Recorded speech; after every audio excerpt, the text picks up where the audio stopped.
অনেকদিন পর আমরা আবার ক্লাসে আসলাম, প্রায় 1.5 মাস,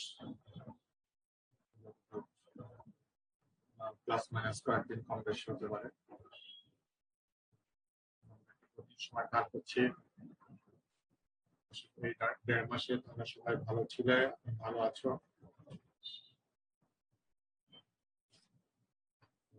পিছনে যা পড়ানো হয়েছিল হয়তো কিছুটা ভুলে গিয়েছ, এগুলো আবার তোমরা একটু দেখে নেবে। আমরা লাস্ট ক্লাসে পেটিং কারেকশন পর্যন্ত শেষ করেছিলাম। পেটিং কারেকশন ছিল একটা ডেঞ্জারাস কারেকশন, কারণ এটা আনসার্টেনিটি অনেক বেশি। এটার ডেফিনেশনটা ছিল এরকম, যার সারফেস হচ্ছে অনেক ছোট, ডেপথ অনেক বড়, যে কারণে আমরা বুঝতে পারি না।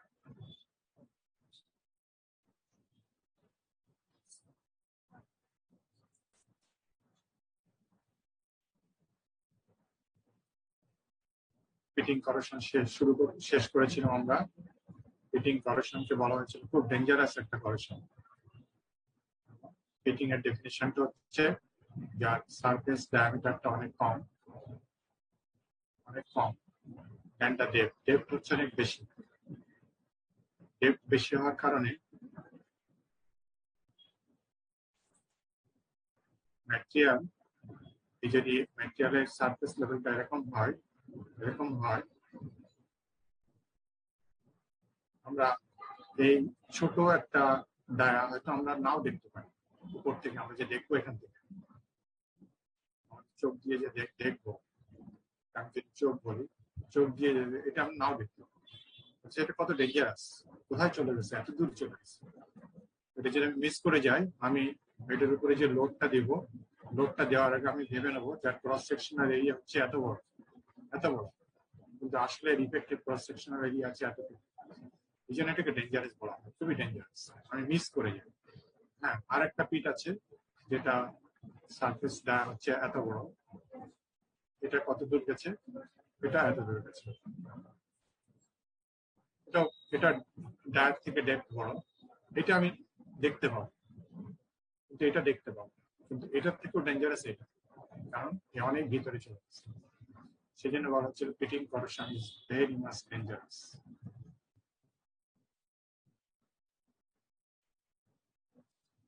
আনসার্টেনিটি বেশি কাজ করে। আজকে আমরা শুরু করবো ইন্টারগ্রানুলার কারেকশন।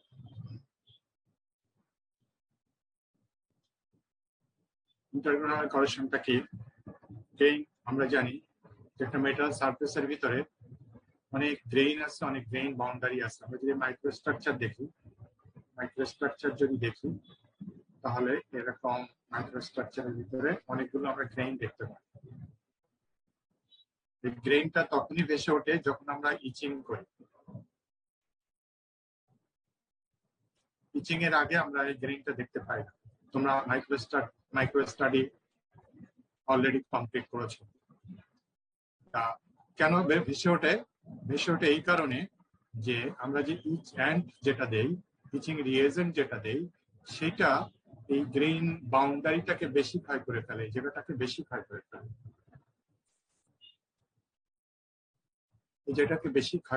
তার মানে এই জায়গাটা হচ্ছে বেশি অ্যাক্টিভ। কেন এই জায়গাটাকে বেশি ক্ষয় করে ফেলে? এই জায়গাটাকে বেশি কেমিক্যাল রিয়াকশন ঘটায় ইচিং রিয়েজেন্ট। কেমিক্যাল রিয়াকশন বেশি এই জায়গায় এই জন্য ঘটে যে এই জায়গাটা একটু বেশি অ্যাক্টিভ থাকে। এবার আমাদের ইএমএফ সিরিজ আছে, ইএমএফ সিরিজে আমার একদিকে আছে, আমি সবসময় যেটা দেখাই, উপরের দিকে নোবেলটা দেখাই গোল্ড, আর নিচের দিকে আছে sodium potassium. So this one is active, this one is Nobel, এই দুইটা এখানকার একটা মেটাল আর এখানকার একটা মেটাল যদি আমি গ্যালভানিক্যালি কাপলিং করি, তাহলে কারেকশন হবে এইটার, এই জায়গার কারেকশন হবে, এই জায়গার কারেকশন অনেক কম হবে, এটা রিলেটিভলি নোট। ঠিক তেমনি আমি এই বলছি যে গ্রেইন বাউন্ডারিটা রিলেটিভলি অ্যাক্টিভ মানে কোথায়? এই দিকে আছে, নিচের দিকে আছে, আর গ্রেইনটা হচ্ছে রিলেটিভলি নোবেল। যখন রিয়েজেন্ট দেওয়া হয় রিলেটিভলি অ্যাক্টিভ যে জায়গাটা সেই জায়গাটাকে সে বেশি ক্ষয় করে, বেশি ক্ষয় করে। বেশি ক্ষয় করলে এই জায়গাটা একটা একটা কি বলো একটা ন্যারো ক্যানেলের মতো তৈরি হয়, ন্যারো ভেরি ন্যারো ক্যানেলের মতো তৈরি হয়। তখন হয় কি আমরা যখন লাইট দিই উপর থেকে, লাইট এই জায়গা থেকে ডাইরেক্ট রিফ্লেক্ট করে আমার চোখে আসে,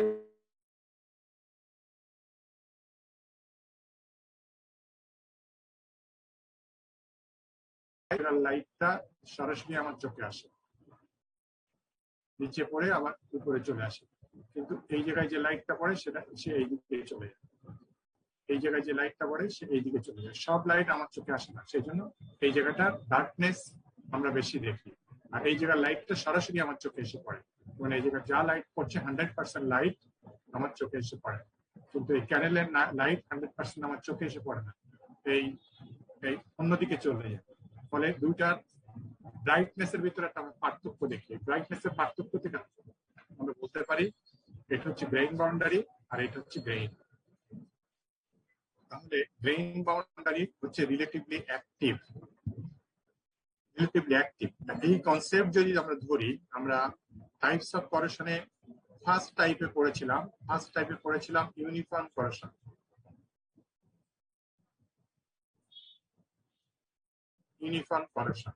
ইউনিফর্ম করেশনকে বলা হয়েছিল যে পুরো সারফেস ব্যাপী সব জায়গায় একই রকম করেশন হবে। কিন্তু আমরা আজকে পড়ছি যে সারফেসের ভিতরে যে জায়গাটায় গ্রেইন বাউন্ডারি থাকে সেই জায়গার রিলেটিভলি মোর অ্যাক্টিভ, আর যেটা গ্রেইন সেটা লেস অ্যাক্টিভ। তাহলে তো ইউনিফর্মলি করেশন হওয়ার কথা না, কারণ গ্রেইন প্রত্যেকটা জিনিসের ভিতরে গ্রেইন বাউন্ডারি আছে, তাহলে গ্রেইন বাউন্ডারিটা হয়তো ওই জায়গায় তো বেশি করেশন হওয়ার কথা। কিন্তু বলা হচ্ছে দেখো ইন ইউজুয়াল এনভায়রনমেন্ট, সাধারণ এনভায়রনমেন্টের গুলাতে এই গ্রেইন বাউন্ডারি আর গ্রেইন এই দুটোর যে রিঅ্যাক্টিভিটির যে পার্থক্য বলা হয় 19-20। তার মানে এই জায়গাটায় যদি গ্রেইন বাউন্ডারি থাকে, গ্রেইন বাউন্ডারিটা এই জায়গায় থাকলে গ্রেইনটা কোথায় আছে, এর একটু উপরে না একটু নিচে? নিচে। গ্রেইনটা এটা গ্রেইন বাউন্ডারি, গ্রেইনটা উপরে উপরে উপরে স্যার, একটু উপরে হবে, একটু উপরে হবে। আমি বোঝান একটু বেশি উপরে দিয়ে দিলাম, এটা গ্রেইন। কিন্তু এই দুটোর ভিতর পার্থক্য হচ্ছে 19-20।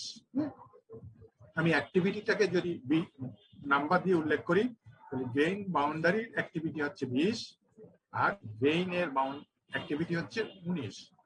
সো খুব কাছাকাছি, অথবা এমন হতে পারে 19-19.5, অথবা এমন হতে পারে 19-19, এত কাছাকাছি। কোন জায়গায়?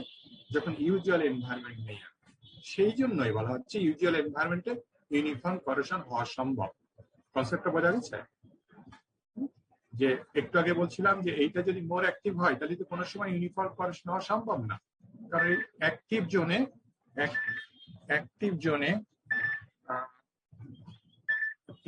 একটু ওয়েট করা, জরুরি ফোন এসছে।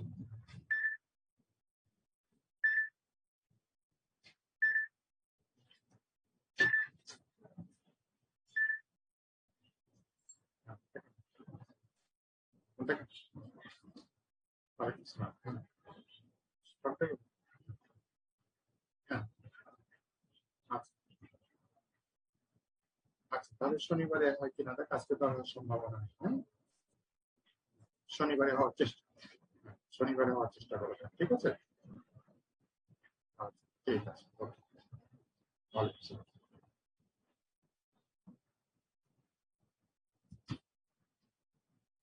হ্যাঁ, তাহলে কনসেপ্টটা বোঝা গেছে যে যদি বা আমার গ্রেইন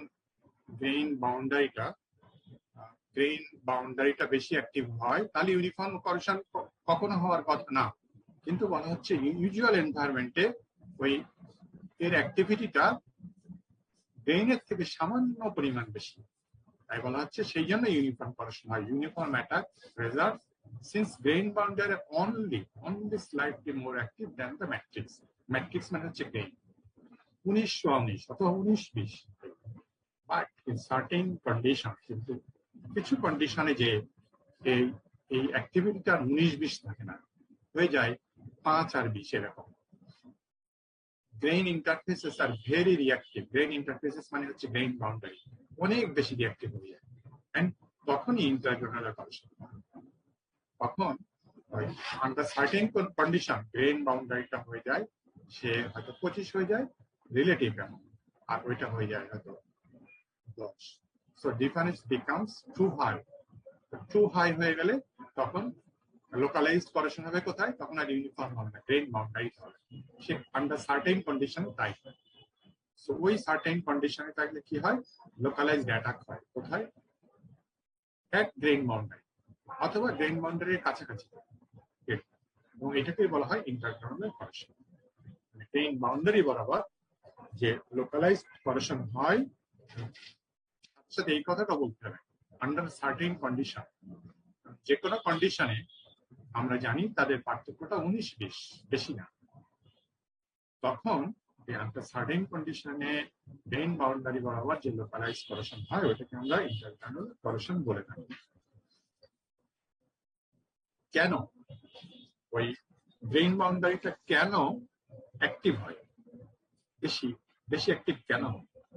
তিনটা কারণ হতে পারে।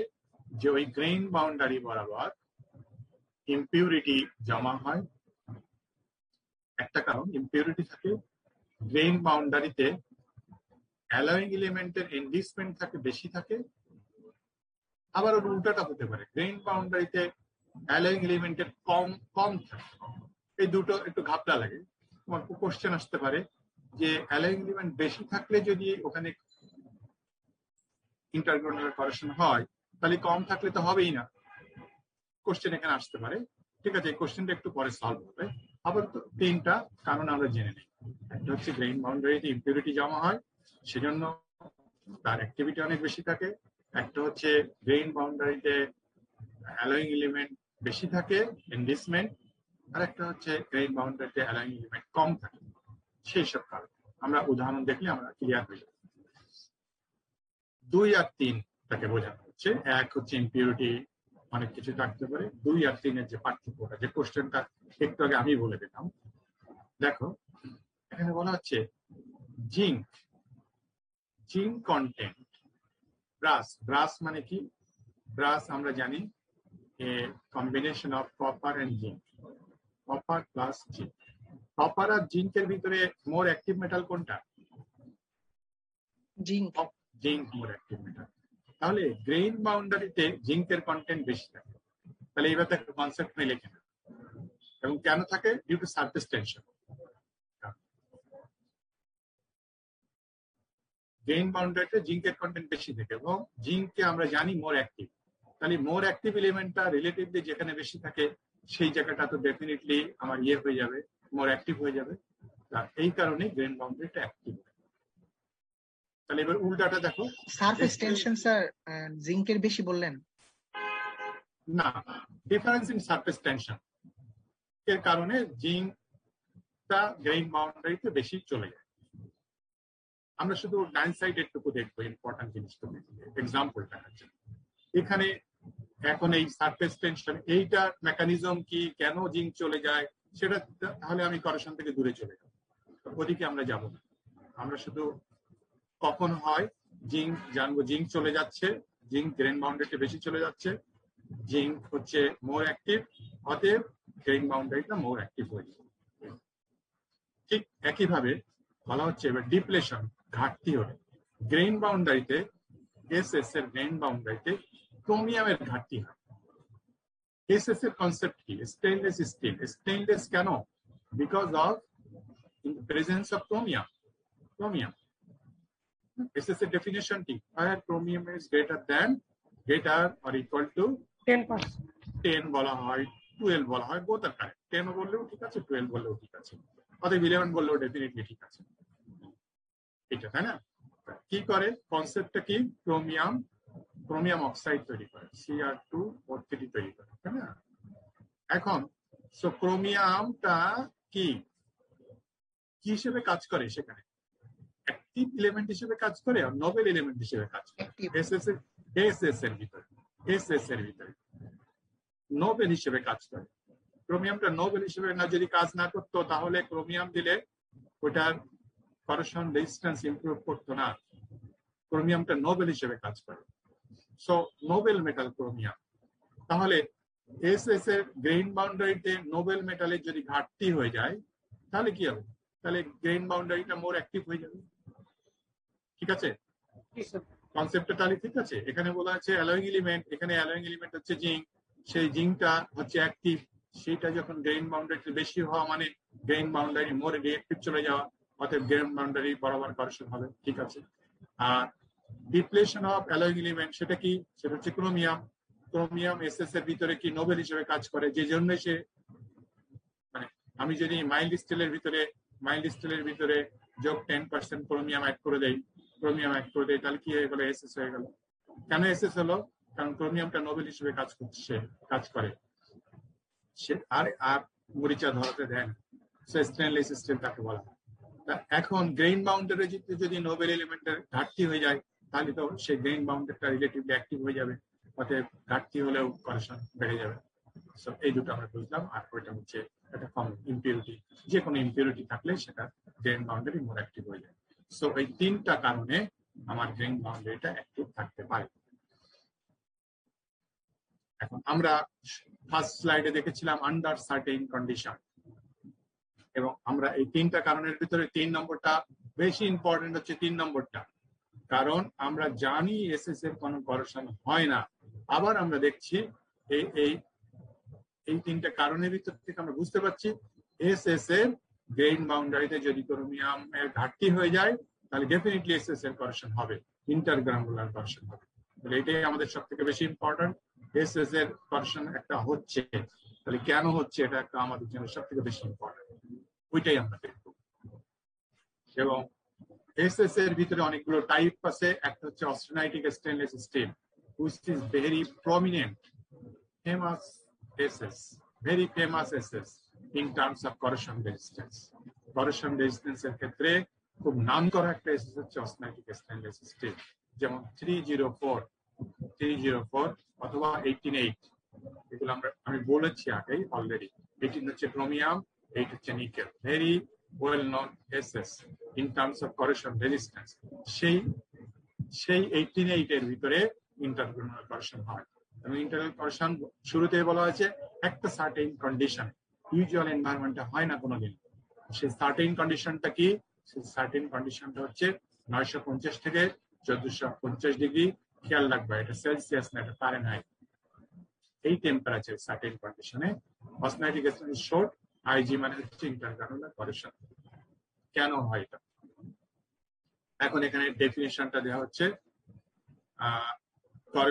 ক্রোমিয়াম স্টেনলেস স্টিল, যেহেতু তাহলে ক্রোমিয়াম এখানে 18% আছে, তাই না? অস্টেনাইটিক স্টেনলেস স্টিল মানে হচ্ছে 18% আছে, যে কোনো এসএস এই হবে। ইন জেনারেল এসএস এর ডেফিনেশনটা হচ্ছে মোর দ্যান 10%, তোমাদের একজন আজকে শুরুতেই বলবো।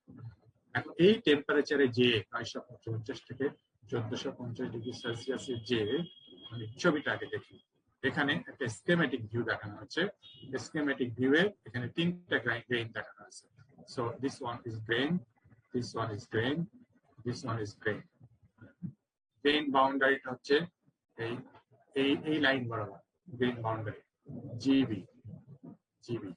সো এই লাইন বরাবর এটা হচ্ছে গ্রেইন বাউন্ডারি, মাঝখান বরাবর গ্রেইন বাউন্ডারি। এখন ধরে নাও এইটার ভিতরে 10% ক্রোমিয়াম আছে বা 18% ক্রোমিয়াম, যে কোনো একটা ক্রোমিয়াম আছে। ক্রোমিয়াম গুলো কি আছে? ক্রোমিয়াম গুলো এইটার ভিতরে ডিজলভড অবস্থা আছে, ইউনিফর্মলি ডিজলভড অবস্থা আছে। ধরে নাও এরকম এগুলো সব ক্রোমিয়াম। এটা গ্রেইনের ভিতরেও আছে, সব জায়গায় আছে। এরকম একটা টেম্পারেচারে যখন এটাকে তোলা হয়, তখন এইরকম একটা টেম্পারেচার ক্রোমিয়াম কার্বাইড Cr23C6 এইটা ফর্ম করার জন্য খুব ফেভারেবল। সো এরকম একটা টেম্পারেচারে যে কি হয়, ক্রোমিয়াম আর কার্বন মিলে তৈরি হয় হচ্ছে Cr23C6। এটাকে ক্রোমিয়াম কার্বাইড বলে, মানে 23 ক্রোমিয়াম আর 6 কার্বন মিলে এটা হয়, এবং এটার পিপিটি হয়। সো পিপিটি আমি ডাউনওয়ার্ডস অ্যারো দেখাবো, এটা পিপিটি। এবং এইটা তাহলে একটা কেমিক্যাল রিঅ্যাকশন হচ্ছে, এটা কেমিক্যাল রিঅ্যাকশন, একটা কেমিক্যাল রিঅ্যাকশন কোথায় হবে? 19-20 হলেও গ্রেইন বাউন্ডারিটা বেশি আছে অ্যাক্টিভিটির দিক থেকে, সো ওই গ্রেইন বাউন্ডারি বরাবর। সো এই যে ওভাল শেপ, এই যে কালো কালো জিনিসটা দেখানো হচ্ছে, দিস ইজ দা এই যে Cr23C6। সো এই রিঅ্যাকশনটা হয়ে Cr23C6 হচ্ছে এই। এখন 950 থেকে 1450 ডিগ্রি ফারেনহাইট, এটা কি স্টিলের মেল্টিং টেম্পারেচার থেকে বেশি না কম? স্টিলের মেল্টিং টেম্পারেচার কত? কার্বনটা আয়রন কার্বাইড ডায়াগ্রাম এটা হচ্ছে অনেক কম। স্টিলের melting temperature around 1900 degree Celsius, around 1900 degree Celsius iron carbide diagram থেকে। আর এটা ফারেনহাইট আছে, তার মানে এটা অনেক কম, তার মানে এটা সলিড অবস্থা আছে। সো সলিড অবস্থায় কি হবে?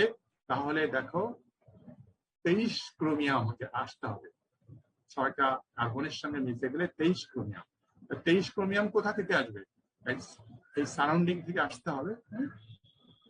এই তার মানে এই জায়গায় 23টা ক্রোমিয়াম আর 6টা কার্বন এসে গেছে। 23টা ক্রোমিয়াম তো এখানে ছিল না, ক্রোমিয়াম তো হোমোজিনিয়াসলি সব জায়গায় ডিস্ট্রিবিউটেড ছিল, তাহলে ডিফিউজ হয়ে আসতে হবে, সলিডের ভিতর দিয়ে ডিফিউজ হয়ে আসতে পারবে। ফলে অনেক দূরের ক্রোমিয়াম এখানে আসতে পারবে না, সলিডের ভিতর দিয়ে ডিফিউজ হয়ে। কোথা থেকে আসবে? এই গ্রেইন বাউন্ডারির সারাউন্ডিংস থেকে আসবে। সো এই জায়গা থেকে আসছে ক্রোমিয়াম, এই জায়গা থেকে আসছে, এই জায়গা থেকে আসছে। কত দূর থেকে এসছে? এই যে ব্রোকেন লাইন দিয়ে রাখা হয়েছে, এর বাইরে থেকে আর আসতে পারিনি। এত দূর থেকে ক্রোমিয়াম আসতে পারেনি, এত দূর থেকে আসতে পারেনি। ম্যাক্সিমাম দূর যেটা থেকে আসতে পেরেছে সেটা হচ্ছে এইটা, সেটা হচ্ছে এটা, সেটা ওই যে ব্রোকেন লাইন দিয়ে রাখা হচ্ছে, ব্রোকেন লাইন দিয়ে রাখা হচ্ছে, এই লাইন দিয়ে রাখা হচ্ছে। এই যে ক্রোমিয়াম লেখা আছে ক্রোমিয়াম ডিপ্লেটেড জোন, তাহলে এই জায়গা থেকে ক্রোমিয়াম যদি চলে এখানে যায়, তাহলে এই সমস্ত জায়গায় এই যে grain boundary and adjacent grain boundary, এই জায়গাটা ক্রোমিয়ামের একটা ঘাটতি হয়েছে না এইসব জায়গায়, কারণ ক্রোমিয়াম সব ওখানে চলে গেছে, এই ওভাল শেপ এই জায়গাটায় চলে গেছে। সো এই জায়গায় ক্রোমিয়ামের একটা ঘাটতি হয়েছে না, হচ্ছে কিনা? হ্যাঁ, সেই ঘাটতির জোনটাকে এটাকে বলা হচ্ছে ক্রোম ডিপ্লেটেড জোন। সো ঘাটতি হয়ে কিন্তু কত ক্রোমিয়াম এসছে, কত ক্রোমিয়াম এসছে?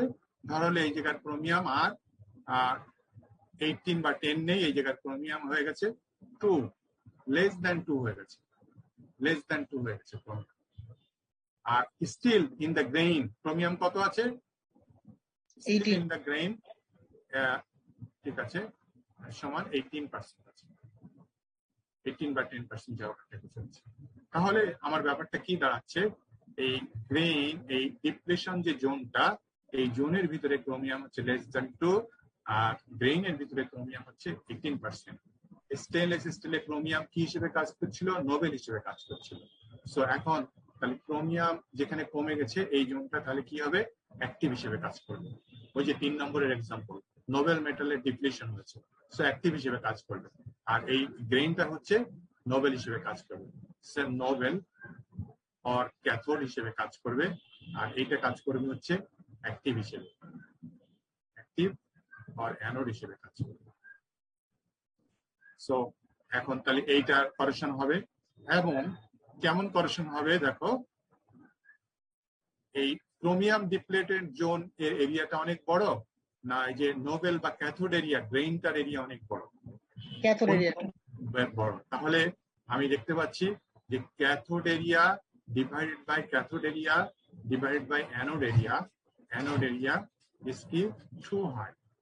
এটা কি ফেভারেবল আর unfavourable? Unfavourable, very much unfavourable. So যখন এটা হলো net effect is the rapid attack in the chromium depression area, যেহেতু আনফেভারেবল হলো, এটা খুব অ্যাক্টিভ হয়ে গেল, এটা অ্যাক্টিভ জোন এবং অ্যাক্টিভ জোনের জায়গাটা খুব কম, so unfavourable area effect. So কি হবে? ক্রোমিয়াম এই বরাবর খুব র্যাপিড একটা কারেকশন হবে। কোন বরাবর? এই grain boundary or adjacent grain, মোট এই ডিপ্লেশন জোন বরাবর, এই বরাবর একটা কারেকশন, এই ডিপ্লেশন জোন।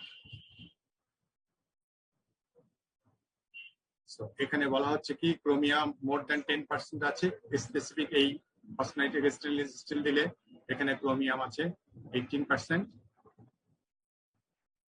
সো গ্রেইন বাউন্ডারিতে কি হচ্ছে, এটা প্রিসিপিটেট করছে, কারণ এটা প্রিসিপিটেট হওয়ার জন্য ফেভারেবল কন্ডিশন আছে 950 থেকে 1450 ডিগ্রি ফারেনহাইট। সো এটা প্রিসিপিটেট করবে।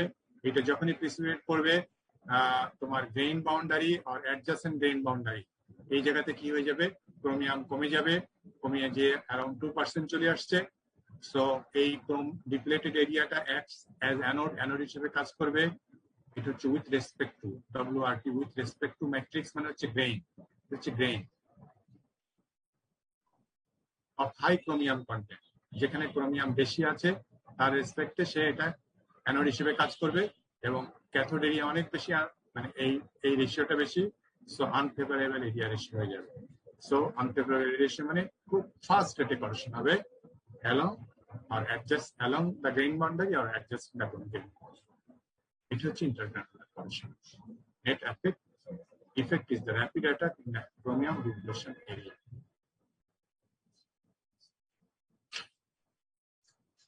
তাহলে বোঝা গেছে ইন্টারগ্রানুলার করেশনটা কি।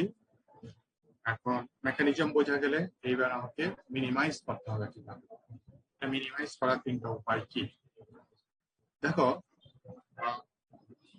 প্রথম কারণ কি ছিল? প্রথম কারণ ছিল যে ওই ফেভারেবল কন্ডিশন 950 থেকে 1450 ডিগ্রি ফারেনহাইট, এই টেম্পারেচার এইটা না হলে হতো না।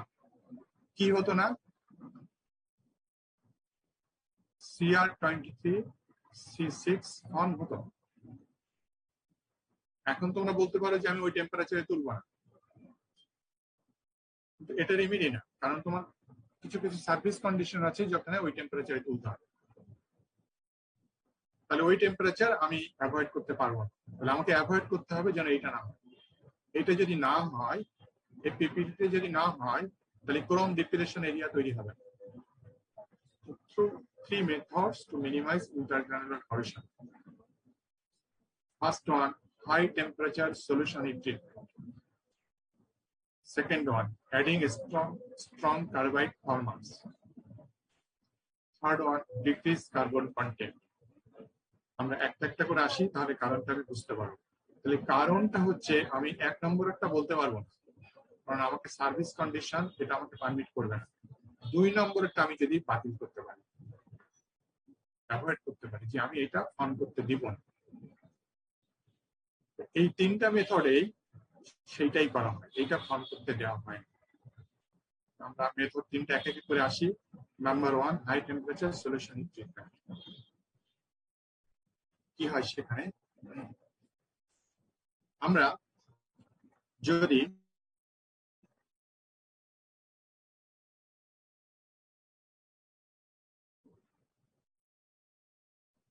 যে অবজেক্ট আছে অক্সাইডিক অ্যাসিড, এটা আছে যার ভিতরে ক্রোমিয়াম আছে, এই টেম্পারেচারে নিয়ে যায়।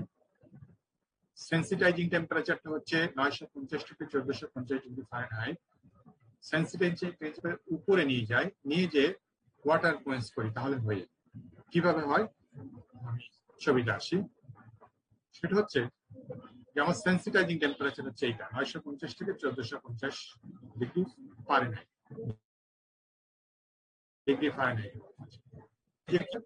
এই জায়গায় ক্রোমিয়াম কার্বাইড পিপিটি ফর্ম করে, সেটা কি CR23 C6 ফর্ম করে। আর এই জোনটা কত? 1450 থেকে 2250, 1950 থেকে 2050। এখন 1950 থেকে 2050 আমরা 1400 না, এই যে সেজন্য একটু উপর থেকে দেখানো আছে। দিস ইজ 1950 থেকে 2050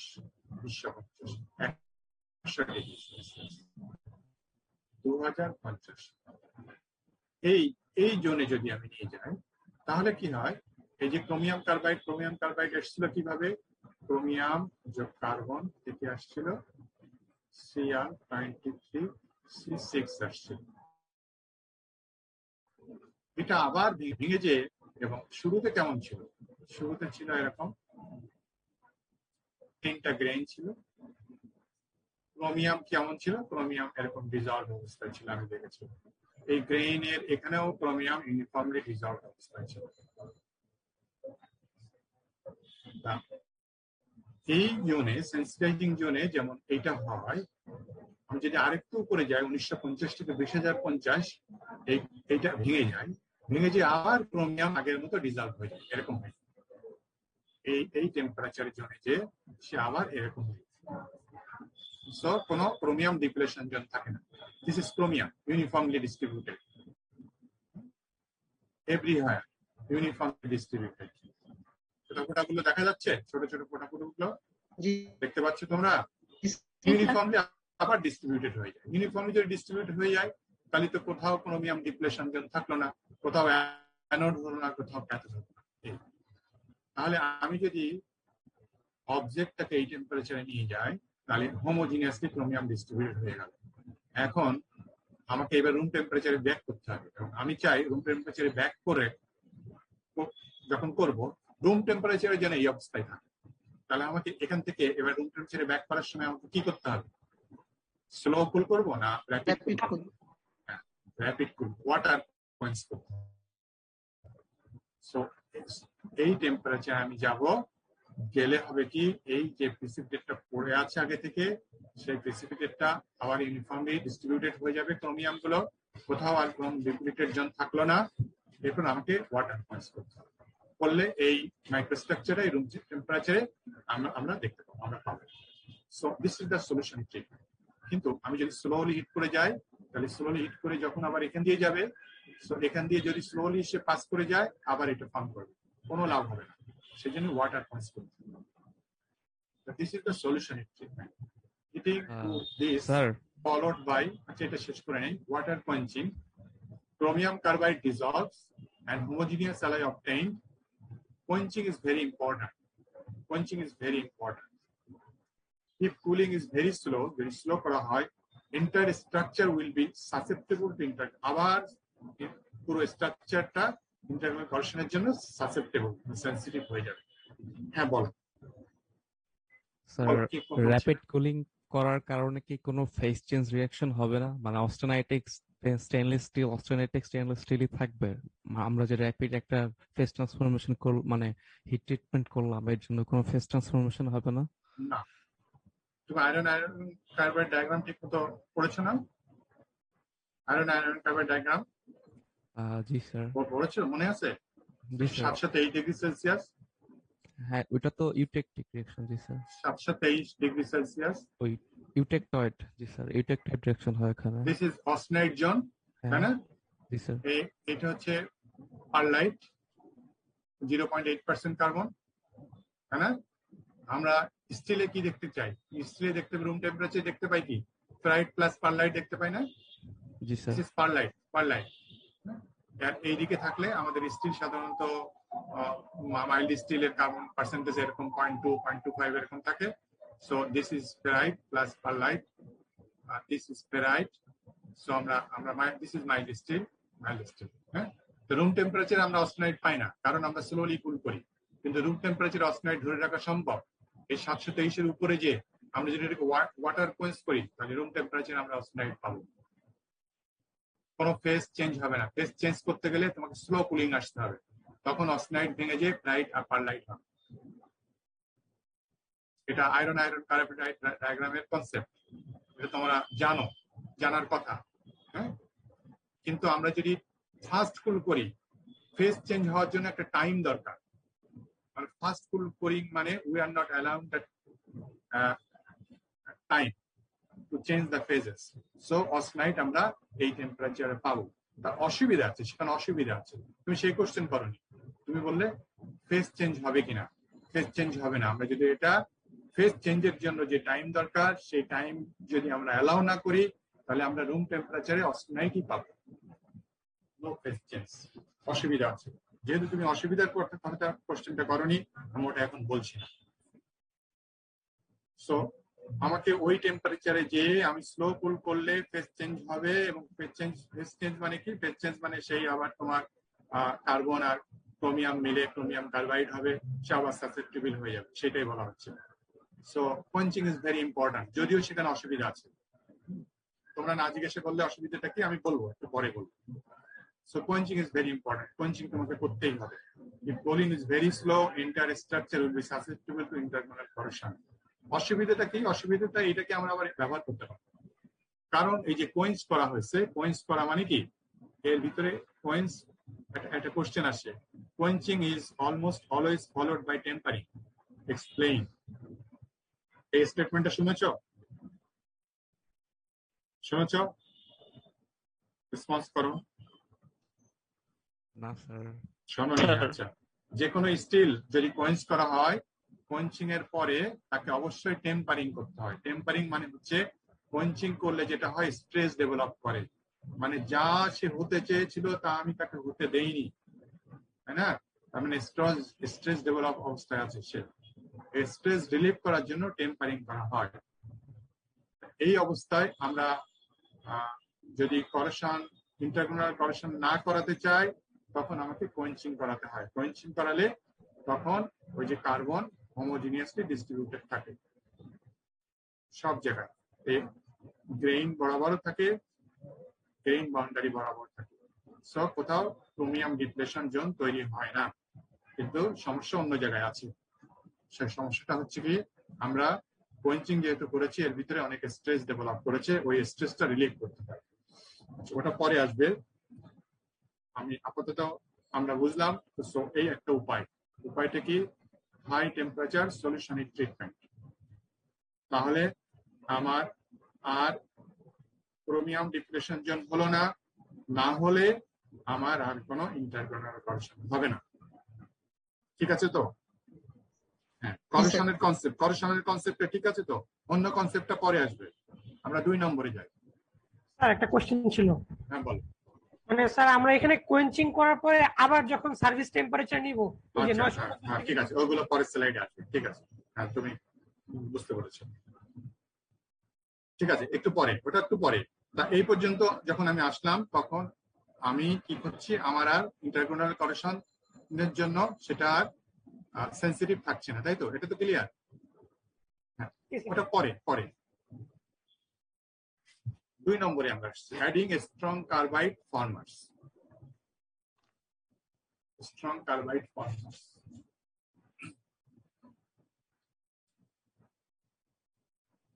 কি হচ্ছিল, ক্রোমিয়াম কার্বনের সঙ্গে মিশছিল,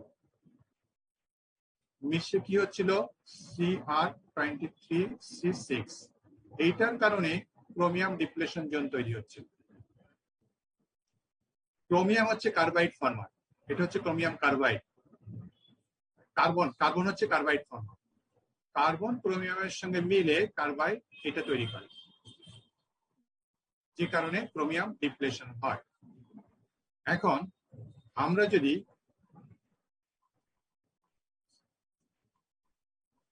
এই কার্বনের প্রতি ক্রোমিয়ামের একটা অ্যাফিনিটি আছে, সেই অ্যাফিনিটিটা কত, 950 ডিগ্রি থেকে 1050 ডিগ্রি ফারেনহাইট। আমরা 1 নম্বরে বললাম যে আমরা এই রিঅ্যাকশনটা ঘটতে দেব না। 2 নম্বরে বলছি যে আমরা কার্বনকে এখানে আসতে দেব, যদি আসতে না দেই তাহলে তো এই জিনিসটা হবে না, তাই না? বলা হচ্ছে কি যে columbium titanium strong carbide formers, তার মানে হচ্ছে ক্রোম কার্বন যে affinity of chromium carbon is less than affinity of columbium carbon. তার মানে কি, যখনই আমি অ্যালয়েটার ভিতরে কলম্বিয়াম দেব, তখন কার্বন ক্রোমিয়ামের সঙ্গে ক্রোমিয়াম কার্বাইড ফর্ম করবে, না কলম্বিয়ামের সঙ্গে কলম্বিয়াম কার্বাইড ফর্ম করবে? কলম্বিয়াম কার্বাইড ফর্ম করবে। তাহলে কলম্বিয়াম কার্বাইড যদি ফর্ম করে থাকে, তাহলে ফ্রি কার্বন আর থাকলো না। ফ্রি কার্বন না থাকলে এটা তো আর হতে পারলো না। সো এটা তো আর হতে পারলো না। সো ক্রোমিয়াম ডিপ্লেশন জোন তো আর হতে পারলো না। কনসেপ্টটা ক্লিয়ার হয়েছে? এইটাকে বলা হয় কলম্বিয়াম আর টিটেনিয়াম, এর একই ফাংশন করে, এদেরকে বলা হয় স্ট্রং কার্বাইড ফর্মার্স। এরা কার্বনের সঙ্গে দ্রুত বেগে কার্বাইড ফর্ম করে, sufficiently added to combine with carbon. So তাহলে আর বাকিটা বোঝা গেল, তাহলে আর ক্রোমিয়াম কার্বাইড হতে পারছে না। আমি প্রথমেই বলেছিলাম এটাকে না হতে দিলেই হলো, তো এটাকে আর হতে দিলে কার্বন নাই, হবে কি করে, হতে পারবে। এখন এইটাকে বলা হয় স্টাবিলাইজড স্টিল। স্টাবিলাইজড স্টিল এই মেথডটাকে বলা হয় যে মানে কলাম্বিয়াম যে কার্বাইড যে ফর্ম করে এটাকে বলে স্টাবিলাইজড স্টিল। এটা eliminate the economic and other objections of solutioning treatments. দেখো মেটালার্জিতে বা ম্যাটেরিয়াল সায়েন্সে হিটিং হচ্ছে একটা খুব এক্সপেন্সিভ জিনিস, হিটিং। আর সো আর একটা হচ্ছে যে ওই যে একজন কোশ্চেন করলো যে পরে যখন আমি ওই কন্ডিশনে যাব, ওই টেম্পারেচারে যাব, তখন কি হবে? তাহলে ওখানে একটা অবজেকশন, একটা লিমিটেশন রয়ে গেছে, ঠিক আছে? ওই টেম্পারেচারে আমি যেতে পারবো না। কোন টেম্পারেচারে? 950 থেকে 1050, তাই না? যে কোশ্চেন করেছিল, বুঝতে পারছো? যে কোশ্চেন করেছিল আগে, জি স্যার, বুঝতে পেরেছি স্যার। হ্যাঁ, তার মানে আমি যদি 1 নম্বর মেথডে করি তাহলে তোমার কোশ্চেন অনুযায়ী আমি ওই অবজেক্টটা কোনো সময় এই টেম্পারেচার ইউজ করতে পারবো না। এই টেম্পারেচারে গেলে আবার ওই ঘটনা ঘটে যাবে। কিন্তু সেকেন্ড এই যে অ্যাডিং স্ট্রং কার্বাইড ফর্মার, সেটা দেখো যে ওই 1 নম্বর মেথডের দুইটা অবজেকশনকে সে রিমুভ করে দেয়। 1 নম্বর অবজেকশন কি? Economic objection. What is the economic objection? ওইটাতে হিট দিতে হয়, তাই না? 1950 থেকে 2050, that is very much expensive. মেটালার্জিতে হিটিং হচ্ছে ভেরি এক্সপেন্সিভ। সো ওই অবজেকশনটা এলিমিনেট করে দিচ্ছে। আরেকটা অবজেকশন ছিল, তুমি 950 থেকে 1050 যেতে পারবে না 1 নম্বর মেথডে করলে। কিন্তু যখনই তুমি এই মেথডে করছো তখন তুমি 950 থেকে 1050 যেতে পারো, ঠিক আছে?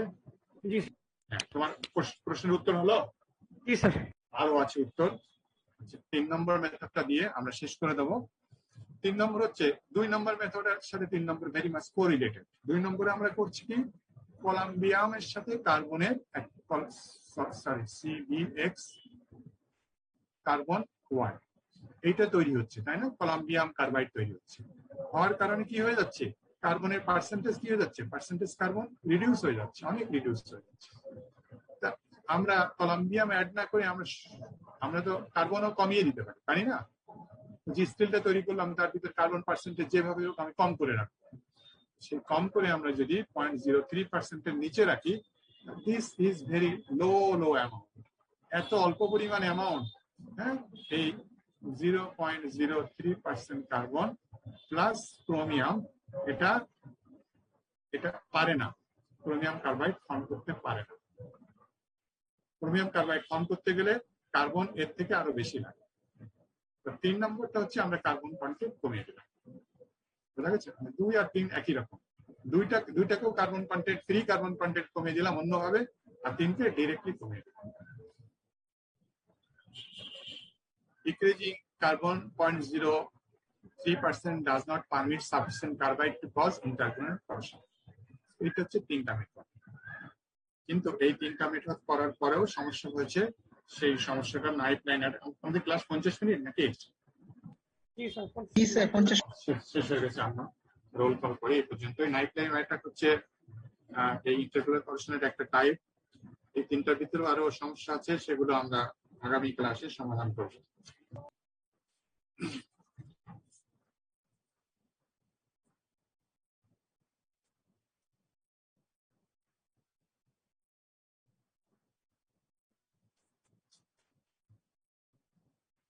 নেক্সট উইকে কি আমাদের একটা সিটি নিবেন? তোমরা চাও? আমাদেরকে আবার বলা হয়েছে যে সেকেন্ড উইকে আমরা ফার্স্ট উইকে যেন সিটি না নেই, আর সেকেন্ড উইকে তোমাদের যেন ওভারলোড না দেই। তোমরা যদি চাও তাহলে দিব, আর না চাইলে থার্ড উইকে দেওয়া হবে। আমাদের ওভারলোড দিলে আবার আমাদের নামে নালিশ করবো। বুঝছো? তোমরা চাও কিনা তোমরা বলবো। আমি নেক্সট দিন বলতেছি তাহলে সবার সাথে। আচ্ছা, নেক্সট দিনেই বলবো। হ্যাঁ, সিলেবাস আরো ধরো 2টা ক্লাস হবে, আরো 2টা ক্লাস সিলেবাস ইনক্লুডিং বুধবারে তো ছুটি, আগামী রবিবারের ক্লাস ইনক্লুডিং থাকবে।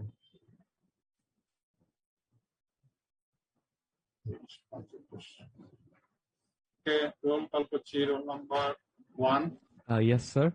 2, Yes, sir. 3, Yes, sir. 4, Yes, sir. 5. Yes, sir.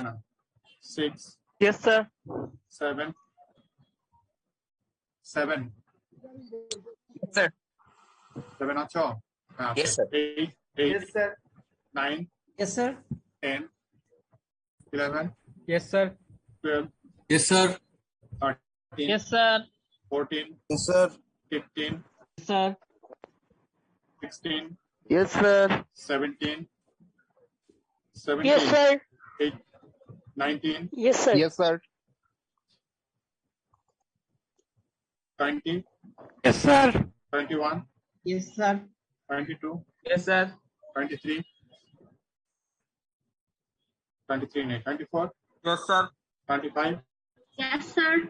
26, Yes, sir. 27, Yes, sir. 28, Present, sir. 29, Yes, sir. 30, Yes, sir. 31, Yes, sir. 32, Yes, sir. 33, Yes, sir. 34, Yes, sir. 35,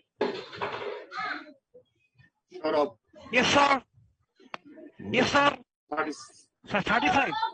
acha, 36, 36, 9, 37, Yes, sir. 38, Yes, sir. 39, Yes, sir. 40, Yes, sir. 41, Yes, sir. 42, Yes, sir. 43, Yes, sir. 44, Yes, sir. 45, Ismail Hussain, 46, Yes, sir. 47, Yes, sir. 48, Yes, sir. 49, Yes, sir. 50, Yes, sir. roll numbers, acha, 50, 0922,